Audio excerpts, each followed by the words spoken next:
Hello and welcome back to the Wine Marketing Podcast. I'm your host, Heather Danitz, and today we're going to do something a little bit different. This is a solo episode where I'm going to be answering some questions that you all sent me on Instagram, on Substack, all that good stuff. It is kind of a bridge episode while I lock down some interviews that I have coming up. The interviews are going to be really, really cool. I'm really excited about them. So stay tuned for that. In the meantime, I did think it'd be really fun to kind of open up the floor to you and see what's on your mind. What are you struggling with? All the things. So as I said, I pulled my community and I did get some really, really amazing questions. I also threw in a couple that I've been getting just kind of in passing and some conversations I've been having with some of my clients and my friends in the industry. So so let's dive right into it. So this first question I got on Instagram, and it is it possible to operate successfully as a wine business without social media? And my short answer for this is yes, but I do have some caveats here, right? I think that if your SEO, so your search engine optimization, is really strong and you are finding ways to get the good word out about your winery in other places, events like grand tastings, reputable publications, all that, I think you could get away with not using social media. There are, some examples of wineries that don't use social media, at least not regularly to my knowledge, would be brands like Senequinon, Sea Smoke, Screaming Eagle, Harlan Estate, Leonardi Cellar, and Ultramarine. And all that said, though, I don't really see a reason not to use social media. It's relatively inexpensive to market there, especially if you're a small wine brand and you have a small team. I think it's arguably the cheapest and easiest way to get reach and to get more eyes on your brand. Obviously you have to know how to do it, and there is a time commitment there, but social media is free to use, especially if you're going the organic route, which I recommend starting with, versus paid ads. I don't have anything against paid ads. I just think that you need to have a really strong organic presence before you dive into the, paying, throwing money at the problem, right? You're going to notice though that pretty much all of those brands that I mentioned are, that they're not actively on social media. Some of them do have Instagram accounts, but they're maybe not active. They haven't posted there for a while, or maybe they're just using them as a landing page. Those brands are all, I would say, probably arguably considered by many to be cult brands. They were either previously successful before social media was a thing, or they're affiliated with another well-known brand, right? So, it's hard to say.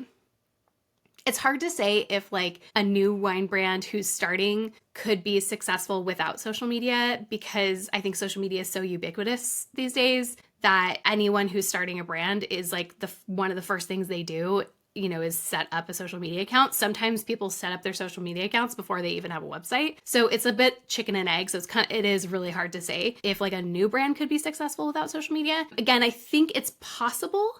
I just think that you'd be missing out on a lot of things if you're not using social media, and even like I said, so even most of those brands, with the exception of Senequinon, as I said, they at least have an Instagram account. They may not be active, but they at least have a place for potential customers to land. So yeah, I wouldn't go as far as to say that you're making a mistake if you're not on social media right now. And I do think that you're leaving a lot of opportunities on the table if you're not showing up in the places that your community is spending your time. So for example, I was really super resistant to TikTok. I liked using TikTok as a consumer, but for a really long time, I didn't really see much of a use case for it for most wine brands. I know that there are brands like Taint Garage that have had a lot of success with TikTok, but I don't know why. I just had this block in my brain that was just basically I don't want to do TikTok.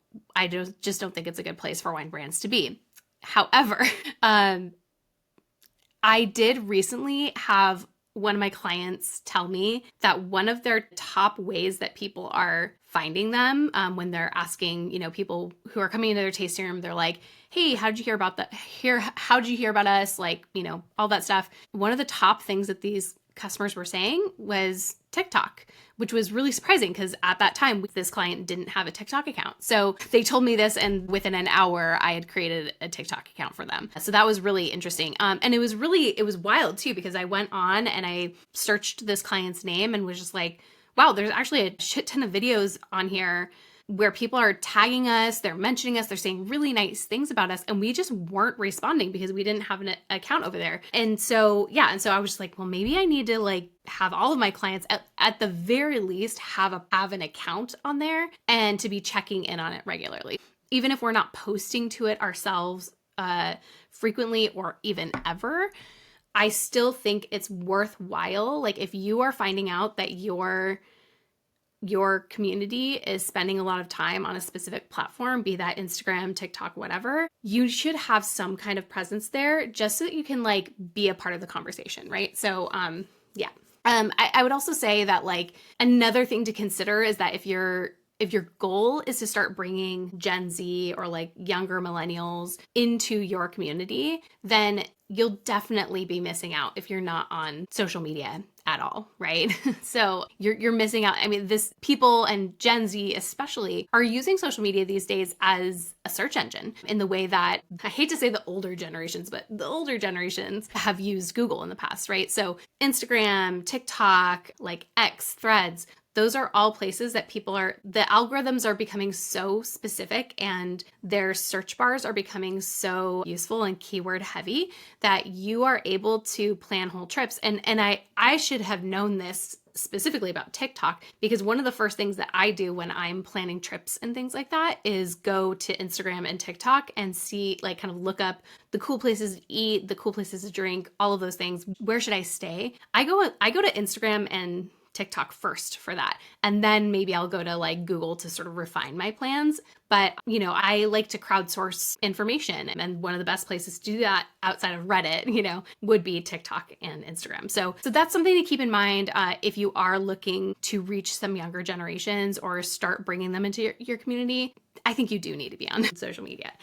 So in conclusion, yes, you can be successful without social media so long as you have other things in place like your SEO, like a strong email list, and you have other ways to show up where your target community is hanging out, right? But if you want my opinion, I think that if you're going to be going through all that effort in those other channels, like writing emails, blog posts for SEO, that kind of thing, you'd be remiss not to also maximize your reach using social media. You can repurpose the content that you're making for emails or blogs, and you can use them on social media, and vice versa, right? So you can repurpose content relatively easily. I do think that this question came from a place of wanting to find a way out of social media, which I totally understand. I know that it's a beast and not everybody is as into it as I am, but I do think a better question would be, how can you use social media to your strengths so it doesn't feel like it's a burden or an obligation, right? Like, how can you have fun with it? And that's something that we can talk about in a future episode if you'd like. Okay, so the next question is related to what we were just talking about. I did get a question that was literally just SEO ? So let's talk about what it is and what wineries should actually be focusing on in that direction, right? So if you're unfamiliar with the term, SEO means search engine optimization. And to keep it super, super simple, SEO comes from content, right? On your website, that looks like blog posts, or like I had in that conversation with Ivy a few episodes ago, frequently updating the various pages you have on your website. So that's episode 4. If you're wanting to go back and listen to that, or listen to that for the first time, we talk about web design there, and Ivy spends like a good chunk of time encouraging you to frequently update your websites, because that's going to be really, really helpful for your SEO, which is going to help you get found on the internet, right? And then other things that you could do in this direction for your website specifically would be doing product pages with keywords, right? So the idea here is that you're kind of plugging in keywords that when Google and other search engines are crawling the internet, they can pull those keywords and be like, okay, this person just searched for the best winery in the San Ynez Valley that has Pinot Noir or something. And so if you have those keywords anywhere on your website, Google is going to pull those and be like, this winery has those things that this person's searching for, and it's going to rank higher in the Google search.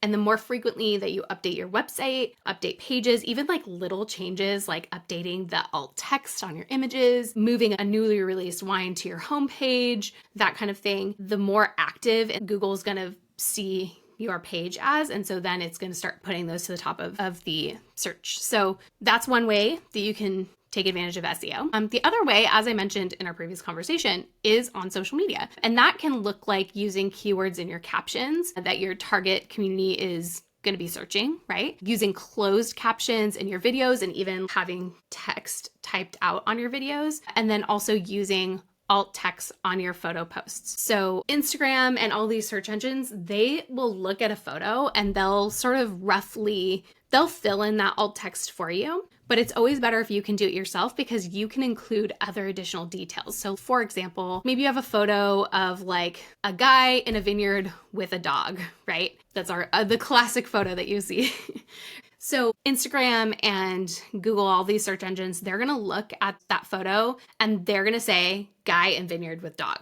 This will be very simple. But you can go into that image and you can write the alt text yourself and have that description be a little bit more geared with keywords, right? So you could say winemakers standing in vineyard at sunset with their wine dog in the Santa Rita Hills or wherever you're located, right? You could even put like your winery name in the description, the vineyard name, the city name, all of those things, because once again, those keywords, if somebody's searching for awesome winery in Santa Ynez and you have an alt text photo that says winemaker holding wine in vineyard with dog in the Santa Ynez Valley, yada, yada. If you fill in all those details, Instagram or again, whatever search engine you're plugging this into is going to see that and it's going to pull that first. So a little hot tip for you. It's also really important to actively use your Google My Business profile.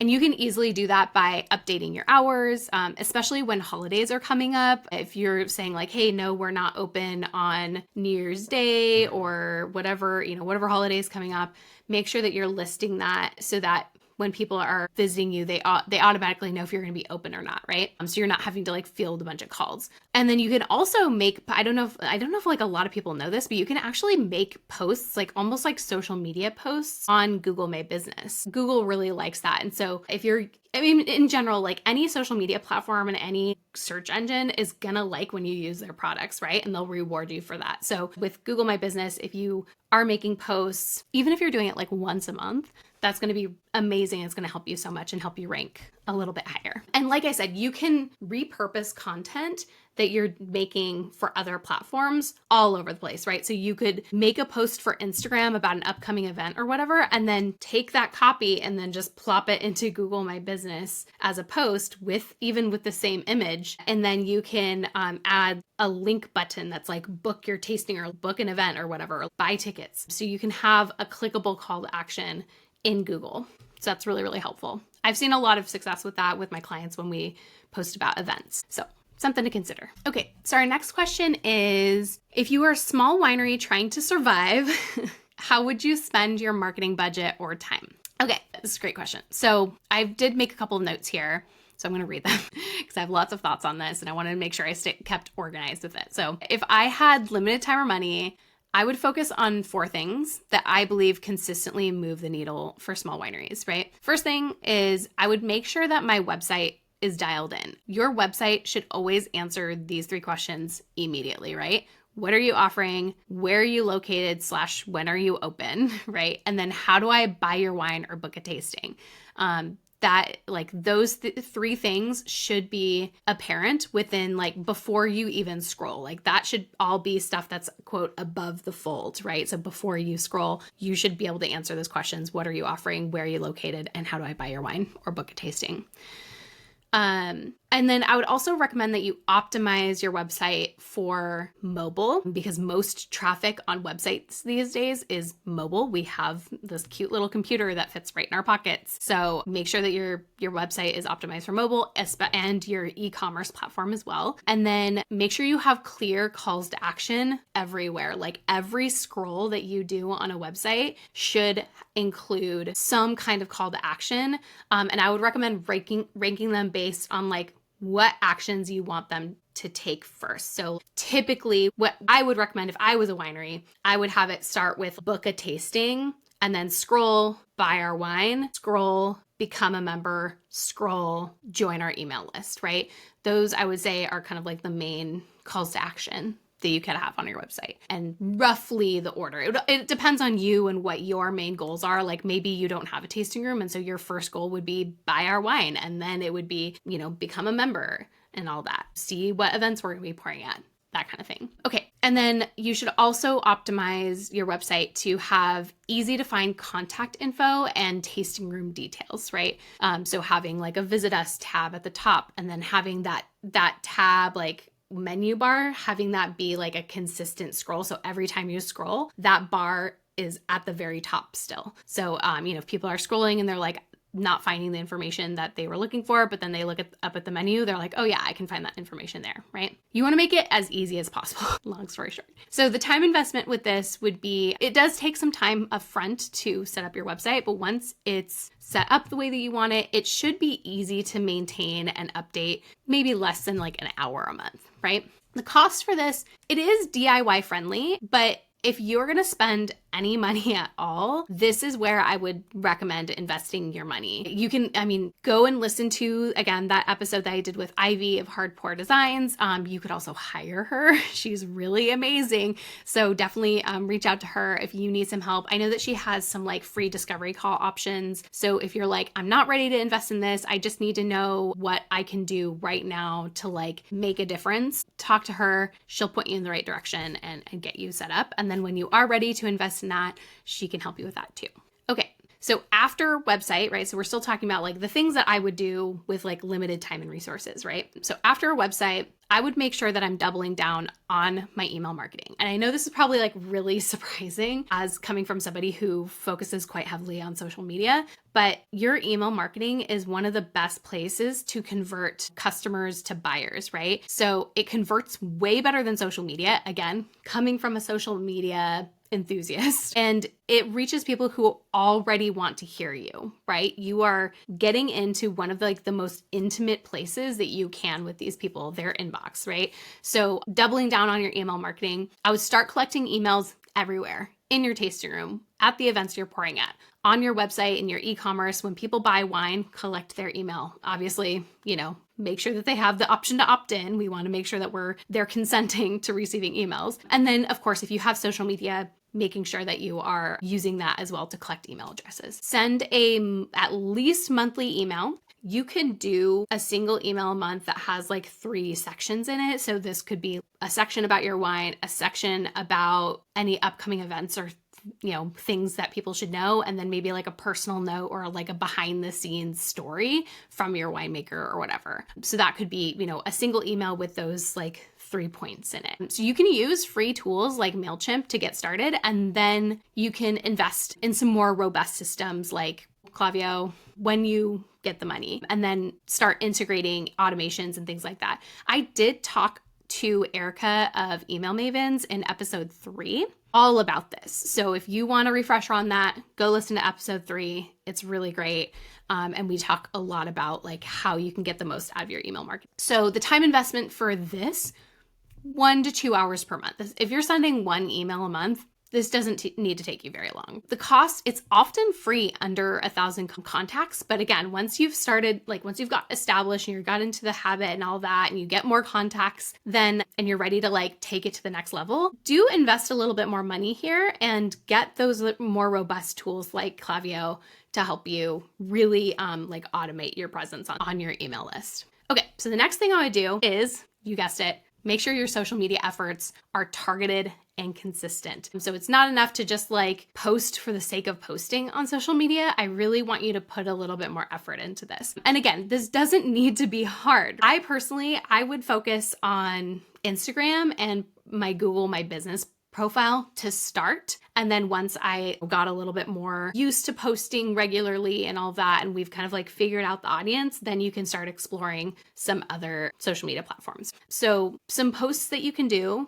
that are really easy and are going to have a big impact is show what it's like to visit you. So don't just post a pretty photo. Actually write a caption that has keywords in it so you can take advantage of that SEO on social media, right? And talk about it. What is it like to visit you? Do you offer tours and tastings? Is it a private tasting, situation, or is it more of a belly up to the bar kind of situation? Like, tell me what I can expect. Another thing you could post on social media is like, what's new, right? So do you have any new wine releases? Do you have any events coming up? What's going on in the winery? What's going on in the vineyard? That kind of stuff. That's really, really helpful to just show, like, keep people up to date on what's happening with you. And then, I did sort of mention this, but like, show us like who you are, show some behind the scenes stuff. People connect to people. They don't connect to like an empty tasting room or like an empty winery. They're much more likely to stop scrolling and spend some time on your post if you have a person or some kind of like human element, like a hand pouring wine or whatever, included in your photo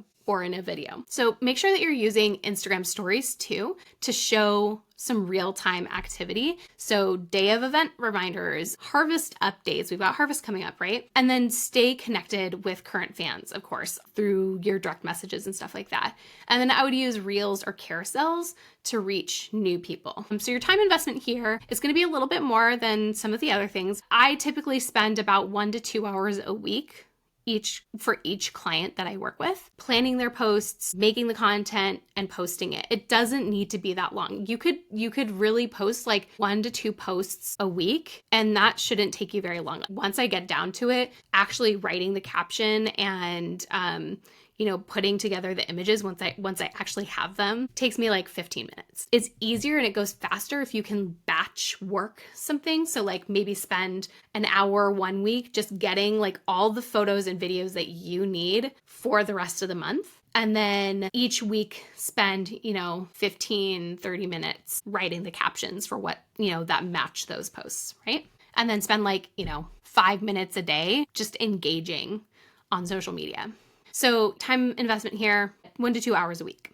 The cost, it's free if you're doing it yourself. And if you were to work with someone like me, doing consulting or whatever, it's about, can be anywhere between like $500 to $2,500 a month. Again, depending on if you're doing a consulting package or if you want me to like fully run your social media for you, that kind of thing. So it kind of just depends on what you're looking for. If you want like a done with you scenario or done for you scenario, or of course, it'll cost you kind of like somewhere in between that if you have somebody within your tasting room or one of your management team, like your wine club manager, tasting room manager, shipping department person, if you're having them run your social media for you. And then finally, the last thing I do, and this is something that you should be doing like while you're doing all of those other, digital things, is I would make sure that you're creating a great experience in your tasting room. So your best marketing is going to be word of mouth. You want to turn all of your visitors into,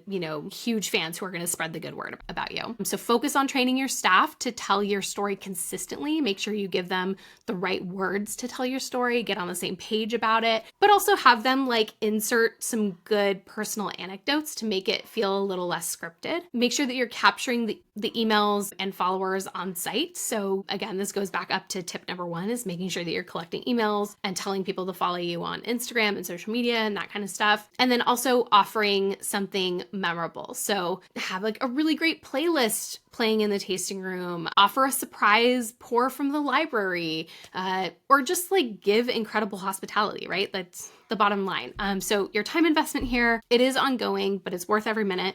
Definitely do it. And then cost, it's hard to say. I would recommend reading, or if you're an audiobook reader like I am, listening to the book Unreasonable Hospitality by Will Guidara. That book costs less than a bottle of your wine, probably. And you're going to recoup that investment hundreds, if not thousands of times over. Again, probably. I can't guarantee these results, but if you're implementing even some of what you'll learn in that book, you are going to recoup your investment quite quickly. I think the book is like maybe $30, right? So I believe that Unreasonable Hospitality should be required reading for anyone who's working in any sort of hospitality, especially the wine industry. So yeah, read that book. It's really good. It's going to help you out a lot. Okay, it's so hard doing this episode by myself because I don't have somebody to like bounce ideas off of. Okay, here we go. So the next question I got was, what is the best social media platform for wineries right now? Okay, so this is going to be a really annoying answer, I know, but it really depends on where your target community is spending their time.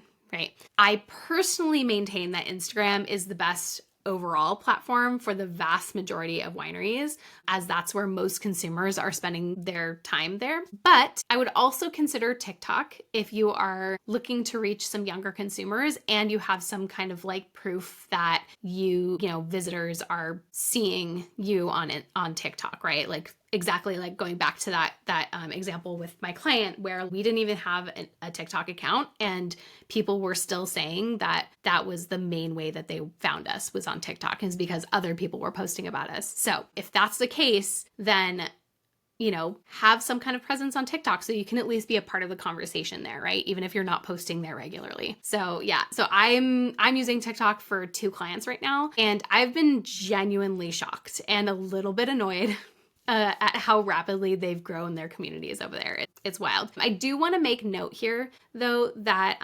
organic and not paid social media is notoriously difficult to track conversions with. So the growth I'm mentioning on TikTok, it's purely vanity metrics, right? So engagement and follower count, but that engagement and follower count also means at the very least, we're getting more eyes on our brand. So, if brand awareness is what you're after, I think TikTok's a really, really amazing place to be. As for Facebook, it's not dead per se, but it's not exactly growing. I have a couple of clients who still have a fairly engaged audience on Facebook. So we do maintain the Facebook account for them just to stay in touch with them and those communities. But I also have other clients who aren't really fussed about putting too much effort over there. Like we basically just whatever we're posting on Instagram gets automatically posted over to Facebook. We check on those communities. We answer any comments that we get over there, but the community is not huge there. So we're not really putting too much effort in. If you do still have quite a community on Facebook, then you might want to put a little bit more effort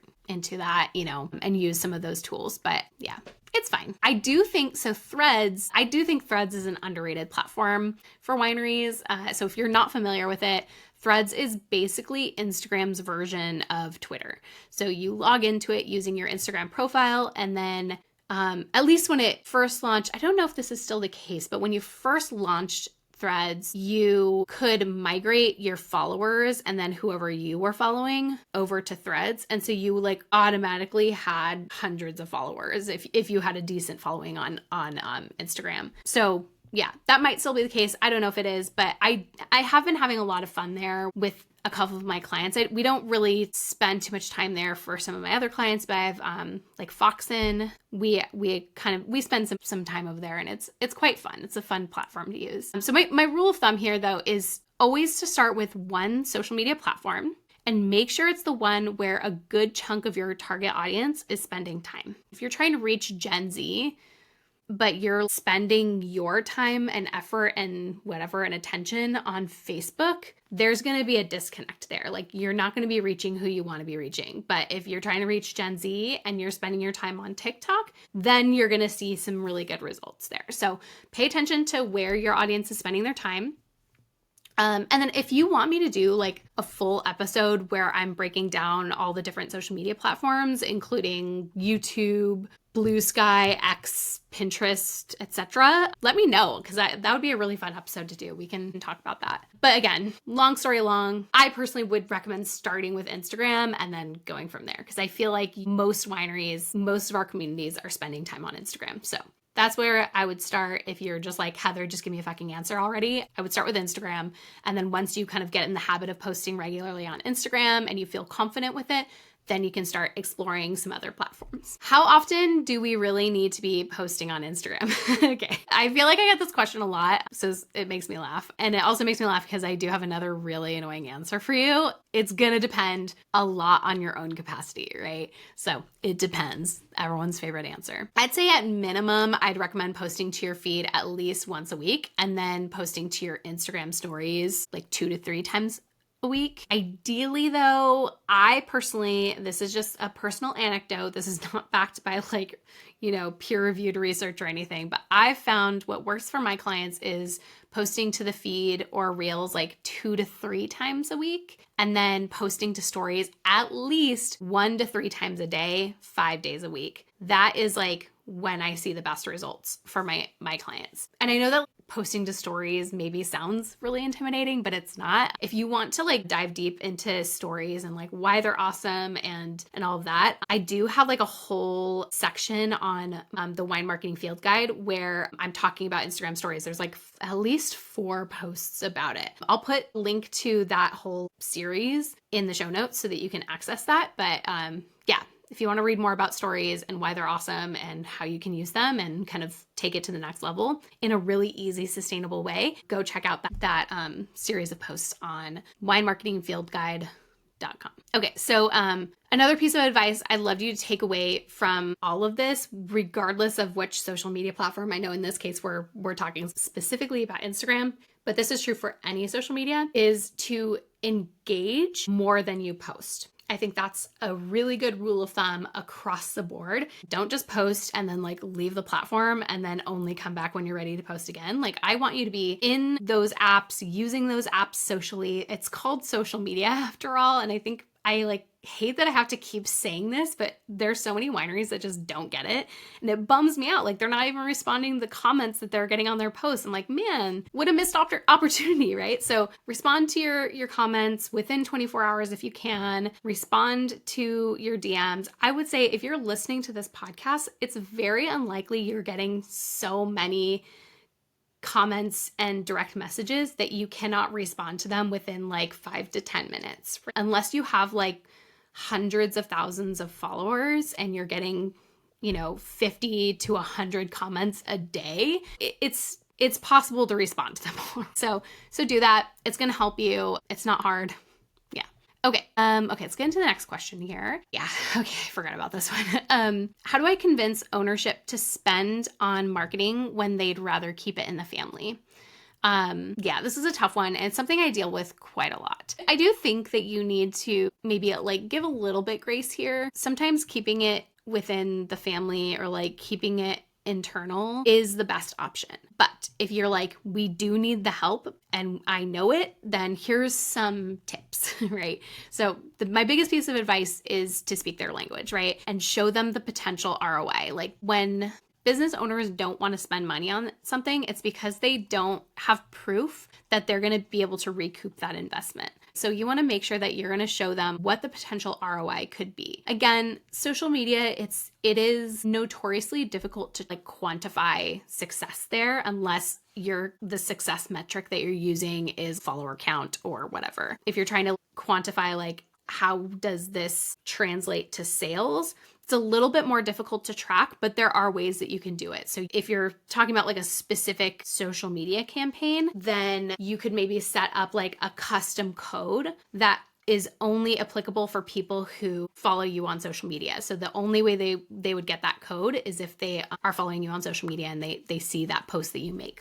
Another thing you can do is show them examples of brands who are investing in their marketing and killing it. I'm going to mention them a lot, I think, in this conversation, but Tablas Creek, they have like a whole marketing team and they invest a lot of time and resources into their marketing and it pays off. Like they're I think the gold standard of marketing. So that's a good one to kind of look into. If you have a particular marketing agency or consultant in mind, so like, hi, I do this, right? You can ask that consultant to put together a brief showing some of their case studies, which might be a little bit more convincing. If you're having somebody who has like the authority to show what ROI, what the potential ROI could be, ask them to put that together. And that can, obviously like they want to be paid by you. So they're going to do a really good job putting something together to convince, your decision makers to allocate resources towards them. Personally, I've used before and after case studies when working to convince owners of potential client wineries to invest in my services. And I find that really helpful. You could also show some real life examples of when DIY marketing has maybe backfired or plateaued. It's like, there's that quote that's like, the definition of insanity is expecting different results when you're doing the same thing. Right? I probably butchered that, but that's the idea is like, if you're not getting results from your DIY marketing, maybe we try investing in it.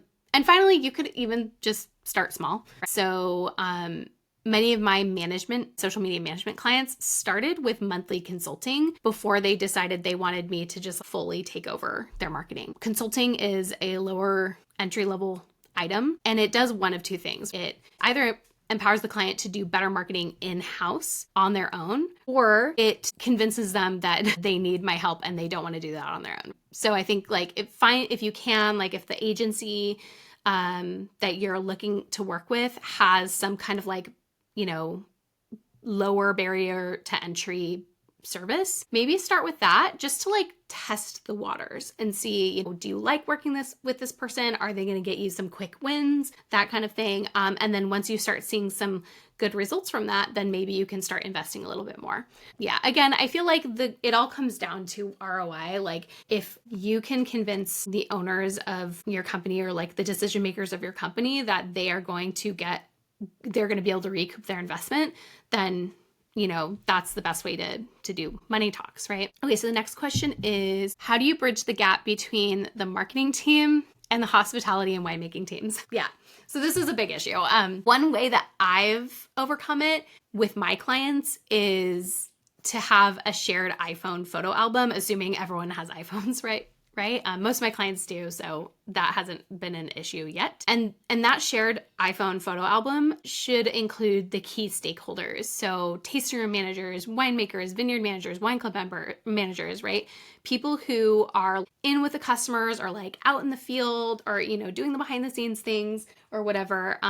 Those are the people that should be part of that iPhone photo album. If you have like a tasting room lead or somebody in the tasting room who maybe they just get it, they take really cool photos and stuff like that, include them on the album because they're probably already taking great photos and stuff for their own social media. And this is a way to sort of like, there's like a term for it now. It's called employee generated content. And that's really helpful. So this way, all of those people can share any photos or videos they have of them doing cool stuff. And the marketing team will have this like constant stream of really cool stuff to show the audience, right? Also, I like to do a group email thread at least once a month, including all of those key stakeholders. So I'll ask them once a month at least what they have going on in their respective domains, right? So like, hey, hey, vineyard manager, what do you got going on in the vineyard? Have you seen veraison yet? Have you, when are you pruning? Like, when are you leafing? When are you doing key things in the vineyard? So that is really, really helpful. You could also set up like a shared text thread if like email isn't your thing, you just want to like do a text. Of course, like make sure that that is an okay form of communication and don't abuse it too.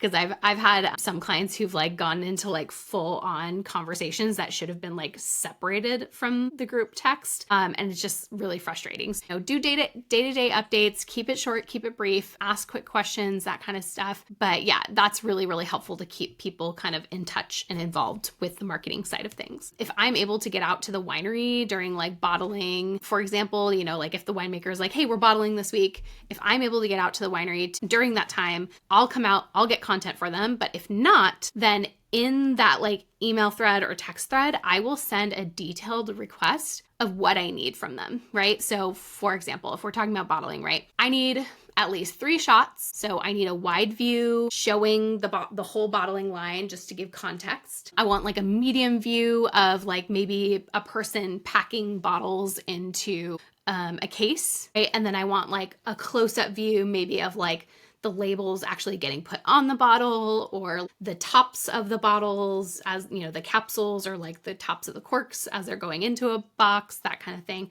All things that tell the story of bottling. I also make sure that they know that I need them to capture like the photos or videos vertically so that they live really nicely on social media. And then any extra that they can get also is really great. So I give them like a detailed prompt of like what I need and all the things. I think it's also important to show your hospitality and winemaking teams the impact that their help is having on your marketing efforts. I think there is a disconnect between different departments just in general because they're like, well, what you're doing doesn't affect me and I don't see like what the point is.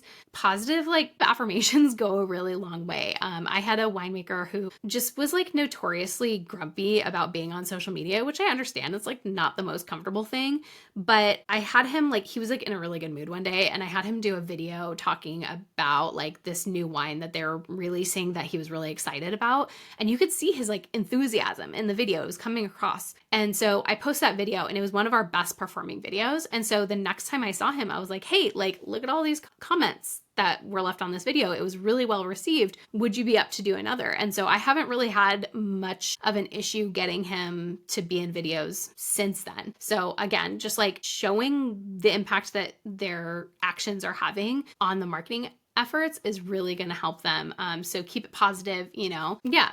I think like often winemaking behind the scenes posts just do better than regular posts anyways. So show them that, right? It helps them justify being in things when they may have seen that as like a disruption to their day, right? They want to make sure that their time is being well spent. So if they feel like you're disrupting their day and there's like no results from it, then they're going to be less likely to be involved in the future, right?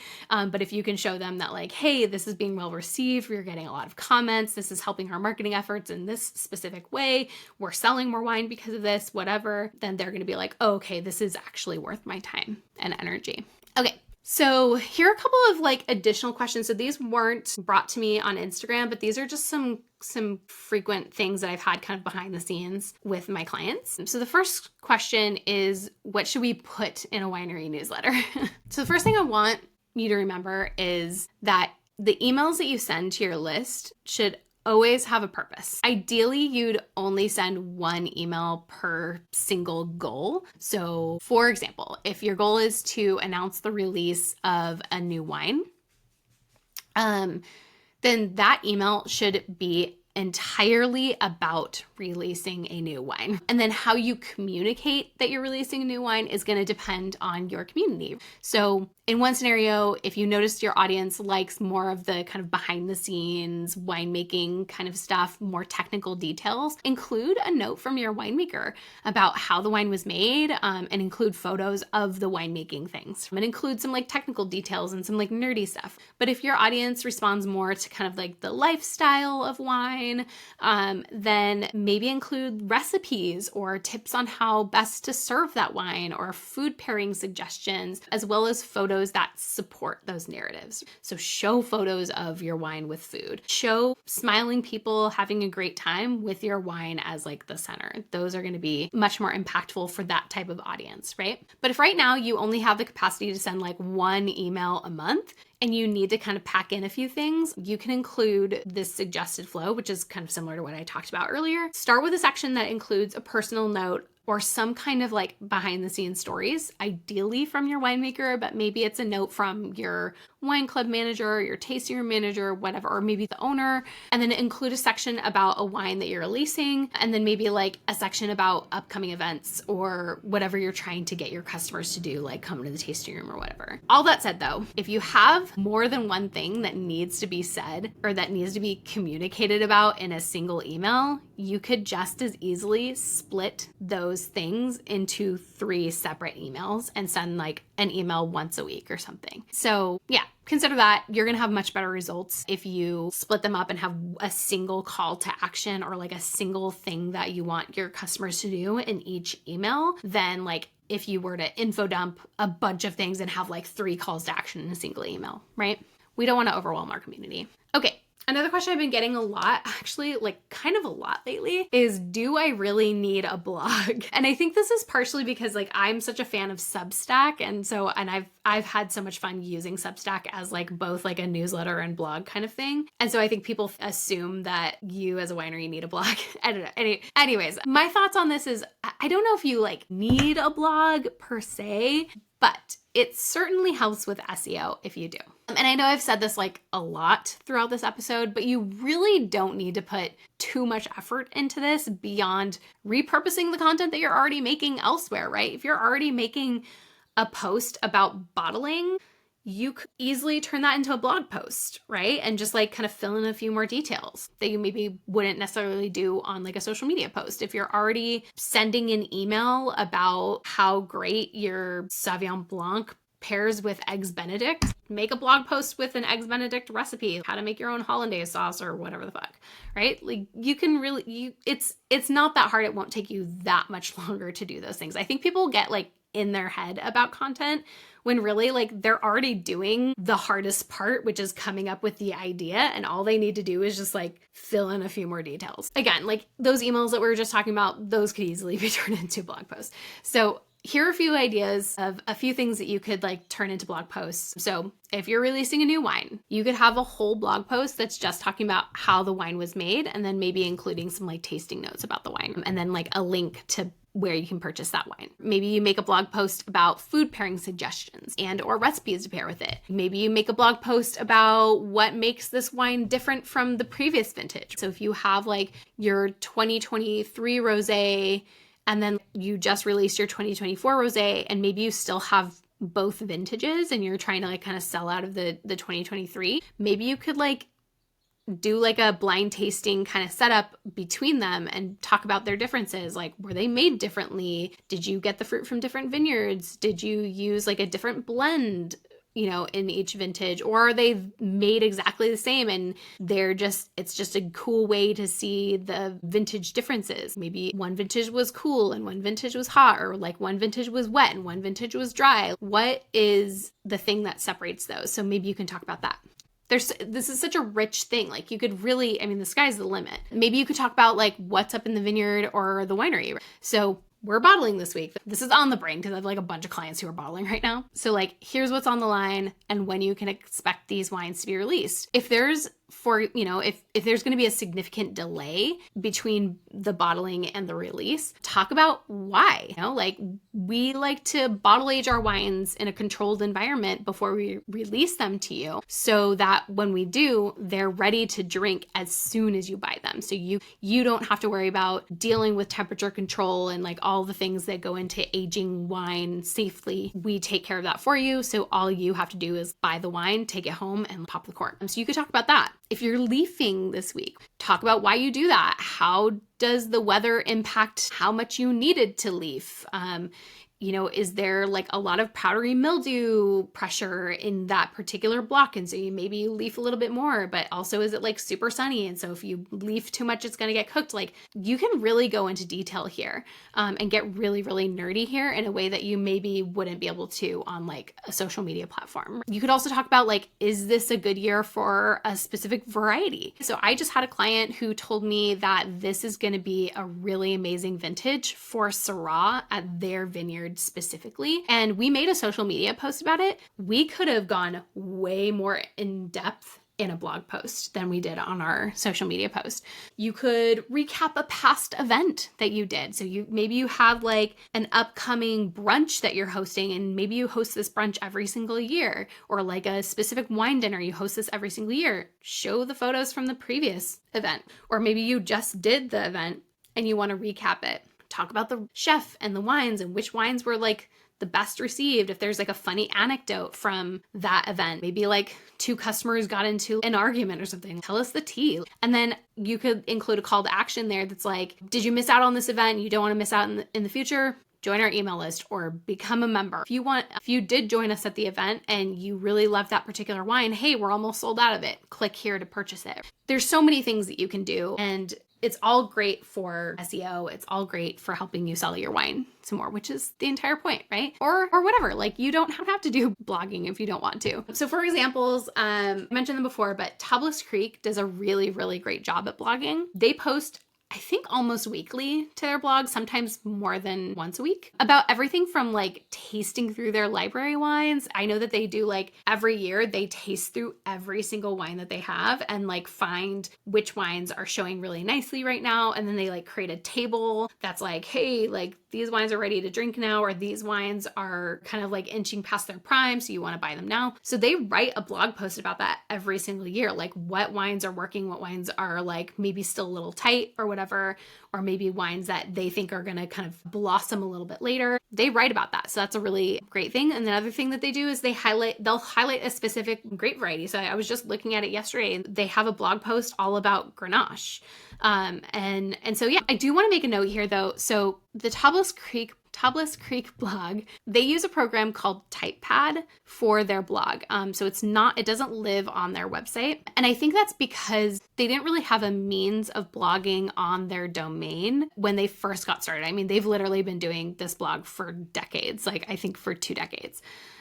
So I think that the reason they use TypePad type pad is because of that. Just like at the time they didn't, and now they're like so deep into it that it would be more effort than it's worth to like migrate those blog posts onto their website. So if you are just getting started with blogging, you've never done blogging before, the ideal scenario is to have that blog live on your website so that you can reap the benefits of the SEO. That said, I also want to encourage you to use the tools that are going to mean that you're actually going to do the things. So for example, I personally was finding it kind of boring, like just like not very fun to send emails and post blog posts, like send emails from like, I was using a program called Flowdesk, and then I would copy the emails over to my blog that lives on my website. And I was just like, I don't know, I just like wasn't very inspired by that. I wasn't having very much fun with it. And so it was creating a block for me. But then I found Substack, and I've found that it's been a really, really fun way of growing my email list and engaging with my community. I will still occasionally like move a post that I've made on Substack. I'll move it to my blog post or to my blog so that I can reap those SEO benefits. But for the most part, I'm pretty much just like using Substack entirely because it's more fun for me. I'm hoping to get Jason Haas from Tablas Creek on the pod sometime soon. So I think I have an email from him, so I just have to check that. But yeah, I'm hoping that we're going to talk about like a bunch of things about all of their marketing, but I'm going to kind of touch on the blog as well. So if you have any specific questions about Tablas Creek and their blog, let me know, and I'll make sure to include that in my interview with him. Okay. Oh my gosh, so many things. Okay, so I think this might be the last question here. What's your favorite example of a winery that's killing it at marketing? Okay, well, I was just talking about them, but speaking of Tablas Creek, I genuinely think that they are, as I said earlier, the gold standard when it comes to marketing. They are everywhere. They are blogging. They are on YouTube. They are on pretty much all of the social media channels, and their emails are really great. They're also just doing a ton of in-person events too. So like, don't ever forget about in-person marketing. It's also very useful. Do want to be clear here though, Tablas Creek has been doing this for years. I mean, as I mentioned, they've been blogging for 2 decades, and they have an entire marketing team that's led by Ian Consoli, who, by the way, I don't know if some of my newer listeners, if you know this, but I had a conversation with Ian during the previous iteration of this podcast when it was called the Craft and Cluster podcast back in 2021. So I will link to that episode in the show notes so that you can revisit that episode as well, because it's really interesting. We actually talk quite a lot about company culture and things like that, but we do touch on kind of all the platforms that they're on. Anyways, long story long, Tablas Creek has a full team at their disposal. I was just on their social media. They're hiring for this year's marketing intern, or they just hired this year's marketing intern. I'm just like, oh my gosh, I would love a marketing intern. That would be amazing.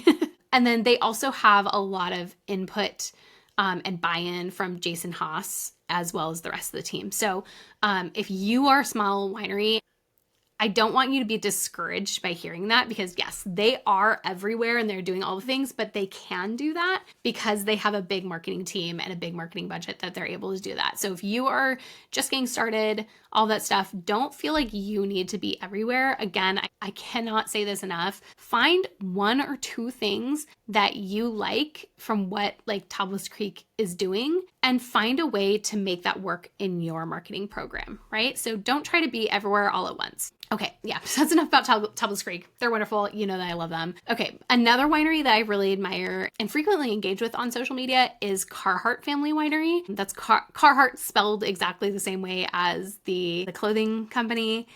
As I said, I really admire what they're doing. I think that they've really dialed in their branding, which makes the look and feel of all of their marketing, you know, their emails, their social media, all of the things, it makes it look really cohesive, which is just like really, it's just like a nice place for my brain to land, right? It just like tickles my brain in a really nice way. So I really like that. I think that they're doing a really great job making wine quite accessible and friendly for some like newer wine folks.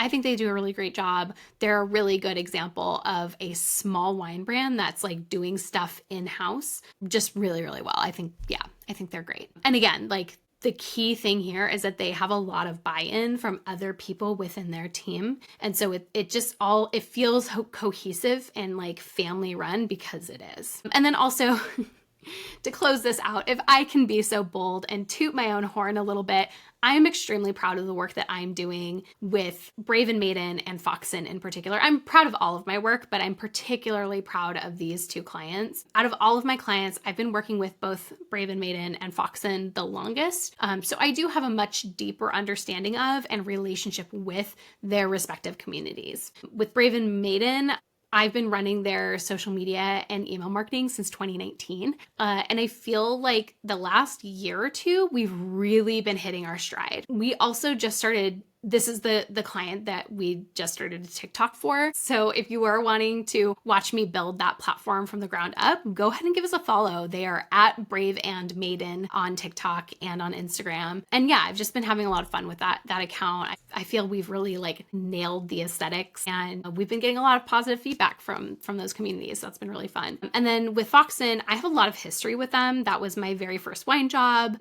I worked with them kind of collectively as an employee for like 5 years. And my husband now is an employee. He runs their warehouse and does their facilities. And then one of my best friends is also their vice president. So it's a little bit incestuous. I'm very involved with them. I feel like I'm part of the family and all that. So yeah, so I do have a lot more insight into what that audience wants than maybe some of my other clients who I haven't had as much time with. I only run social media for Foxen, but we are doing our best to be on multiple platforms, including Instagram, TikTok as well, which is going really, really well, I might add. We're on Facebook. They are one of those wineries that still has a pretty strong community on Facebook, so we still put a little bit more effort there. And then also Threads. I've had a lot of fun engaging for them on Threads. I think it's a great place to talk to new to us consumers and to sort of like play and kind of tease people a little bit. The vibes there are really good. It's just a fun place to be. So that's it for today.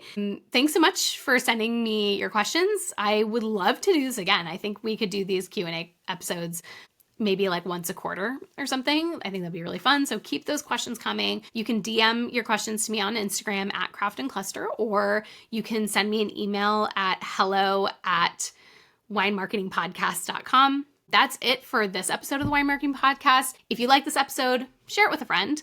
And don't forget to subscribe so you never miss an episode. And if you haven't done so already, please rate and review the show wherever you're listening. It really, really helps get in front of some new people, and we love word of mouth over here. So stay awesome. Have a wonderful rest of your day.